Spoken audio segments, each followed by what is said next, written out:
Hey guys, what's going on? I'm Jimmy Wisenhunt, game designer here on H1Z1. We just got back from E3, ran a bunch of demos over there. We focused a lot on showing off combat, vehicles, and building. So today we're going to run through that with you guys so you can get the opportunity to see what we were doing over there, as well as we're going to be able to show the bow. We couldn't even do that at E3, so we're pretty stoked to show it off. So let's jump on in. All right, so we're here in-game. This is H1Z1. For those of you guys not familiar, H1Z1 is a post-apocalyptic MMO survival game. It's kind of a mouthful, but it's what we're working on here at SOE. And as you can see, the world's pretty big, right? There's a lot of things that can happen here. The goal really is sandbox gameplay. And we want everything to be super intuitive. Imagine you're dropped into the woods with less than what you have in your pockets right now. You've got an axe, you've got a flashlight. I'm cheating a little bit for the purpose of showing you guys all this. I have a backpack and some things in here that would typically take me a couple weeks to get all the materials for and craft, so we could show that off. But yeah, so all you're gonna start off with, you have a shirt, you've got your jeans here, and yeah, that's about all you got. So we want it to be very, very intuitive in the way that I have an axe, I can go in my inventory here, I can see in the crafting window to make a campfire I need wood. So I need to chop down a tree. And you know, over the years I've been trained playing video games that if there's an axe stuck in a stump, or there's a tree and I have an axe that I just can't chop it down. Thankfully, get an opportunity to work on a game where we can actually have some fun and be able to chop these trees down and get all the materials you need in a pretty easy way. Now, I want to point out that as I chop this thing down, you'll see it here in a bit, but they're going to fall. And it's going to make a lot of noise, and as you're looking off in the distance, just imagine that one of these trees comes falling down right now. It alerts me to a couple things. There's a player out there, and he's in the middle of trying to get materials together. So I can go out there and I can jack his stuff I wanted to. I could hope that maybe he has something I need, or I could just avoid him altogether. Even just go out and try to make a friend. You got to be careful those type of situations. People get a little crazy in these games, and it's definitely part of the fun. But as I run through here, I'm going to try to get the materials together to show off the bow, because I'm actually going to need it. There's a zombie running up on me right now, as a matter of fact. Let's actually deal with this real quick. Since the last time that we showed a lot of this, they're actually quite a bit harder to kill. Made it look a little easy there. But so our discovery system is what starts your crafting pathway. So discovery, essentially, I'm going to throw a log in here that I got from that tree, and I'm going to click discover, and it's going to tell me that I can make wood planks.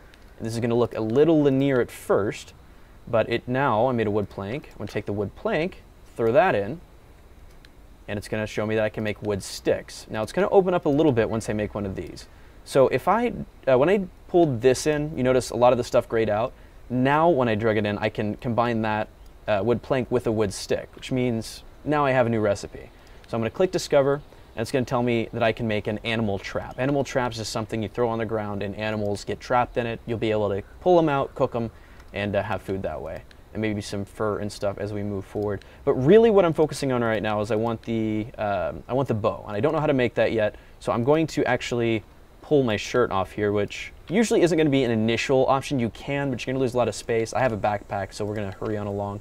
I got some scraps of cloth out of that by salvaging. And so now I'm going to take the stick, I'm going to take the cloth, and then those two together are going to be a wooden bow.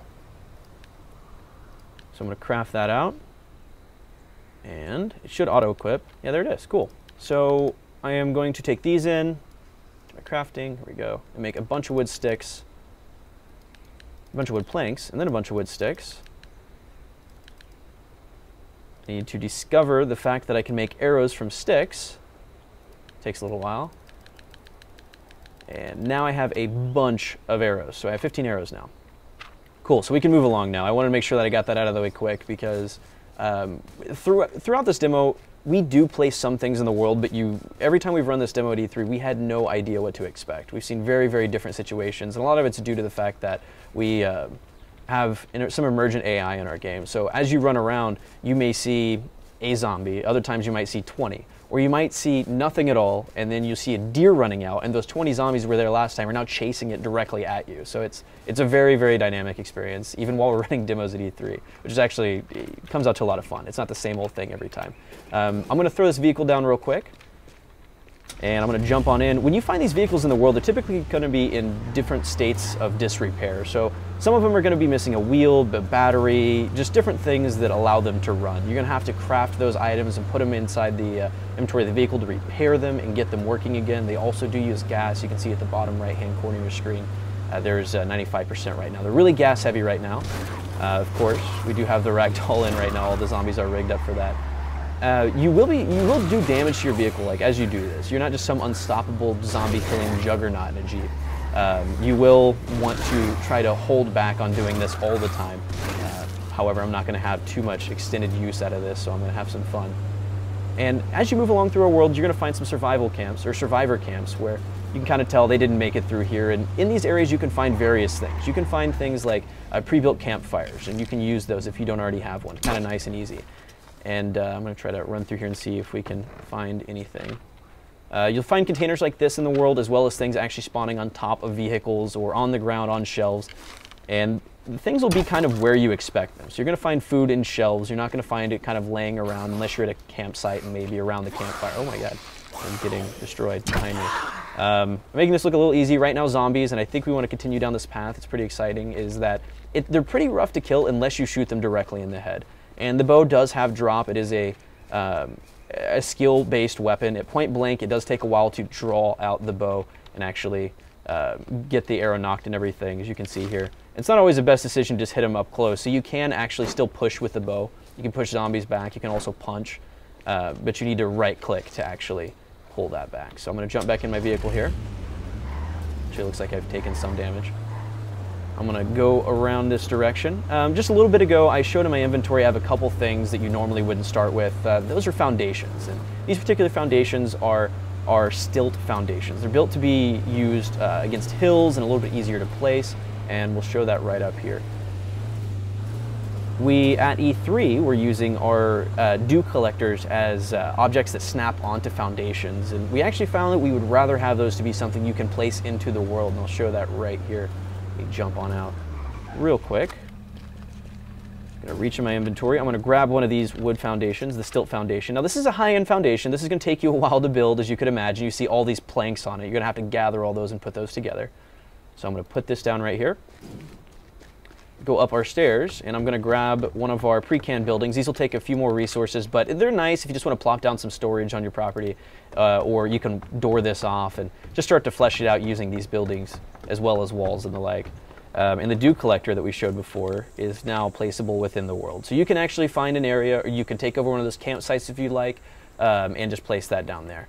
So what that'll be used for is situations when it's raining outside, or in the mornings it'll collect some fresh water. I actually think I did grab an empty bottle a little while ago, so I'm going to run on down to the lake down here, and I am going to put some water in it. And you'll see when I do this, it's going to be dirty water. You can imagine right now going and drinking out of your local pond or lake. It's not a good idea without actually filtering that out, boiling the water, killing all the bad stuff in it, and after the apocalypse, I'm sure it's going to be a lot worse.